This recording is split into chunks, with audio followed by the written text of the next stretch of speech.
podium zit nu een trommel- en fluitenkorps in Barbara uit Reuver. Dat korps werd oorspronkelijk opgericht in 1946 als onderdeel van de gelijknamige schutterij. In 1949 kregen ze een eigen bestuur en gingen ze zelfstandig verder. De band met de schutterij is nog steeds stevig gezien de medewerking van het korps aan het Noord-Limburgs Schuttersfeest. Ik geef nu graag het woord aan de burgemeester van de gemeente Peesel en dat is mevrouw Dassen, die gaat nu het programma leiden. Mevrouw Dassen, aan u het woord.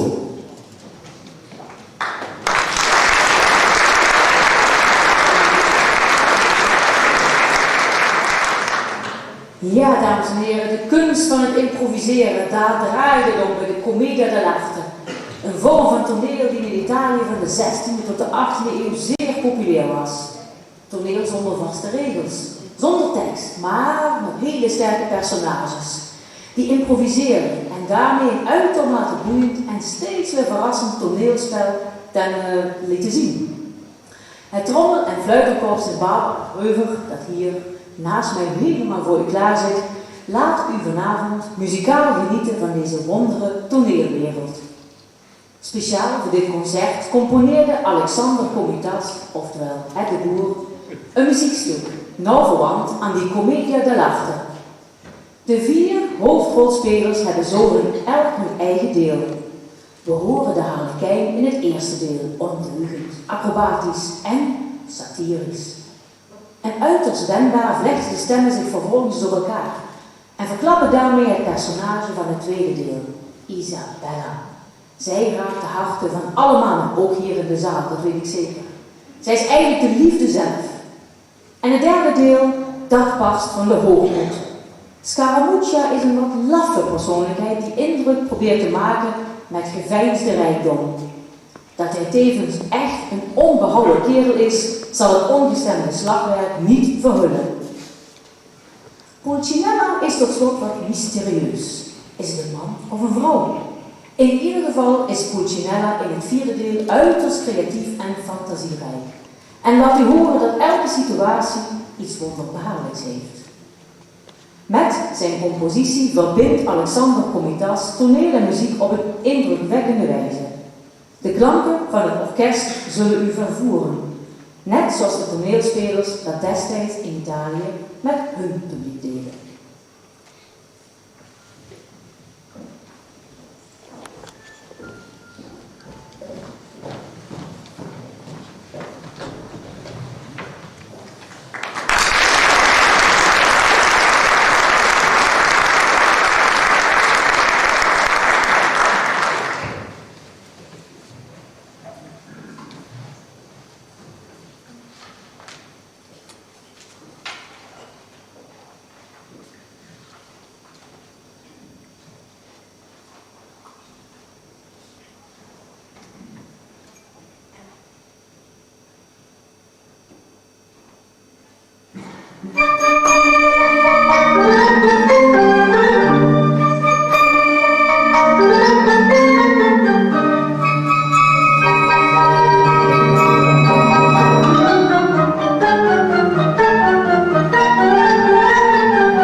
Ja, dames en heren, een echtpaar uit de vereniging dat dit werk schonk bij gelegenheid van haar 25 jaar huwelijk, wist deze zuidelijke en hartverwarmende sferen vast en zeker te waarderen. Ik dacht even dat ik niet in Geleen was. En misschien ging het u ook zo. Passion y amor. Een waarlijke hommage aan Astor Piazzolla, de componist die tango tot nieuwe kunstvormen verhief. En volgens mij, ik zag bij ons hiervoor wat voetjes van de vloer en wellicht dat dat achter mij ook het geval was. En natuurlijk denk je op zo'n moment ook weer aan die huwelijksmis van koningin Maxima met haar Alexander, toen we ook vadertje vaarwel hoorden in het Spaans Adiós Nonino. En ook daar zagen we toen een traantje wat wegpinken. Meisjes en jongens, dames en heren, de letterlijk rode draad van dit concert leidt ons alweer naar het slotnummer. Onze mallets, strings en flutes playing Southern Moods. Laten we op de klanken van Mink de Vil, Carlos Santana en Gloria Estefan de Fiesta Latina losbarsten. Gewaardeerd publiek, ik zou zeggen voetjes van de vloer in Robin Balfour's Latin Fever.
Uw applaus voor Sint-Barbara-Rover en mevrouw van Peter Heijnen. Meneer Heijnen, dames en heren, muzikanten van Op Ruiver, bedankt dat je hier in de Wereldstad wordt. Dank je wel. En dat kent niemand beter dan Stella van België geweest. U mag het podium verlaten. Dank je wel.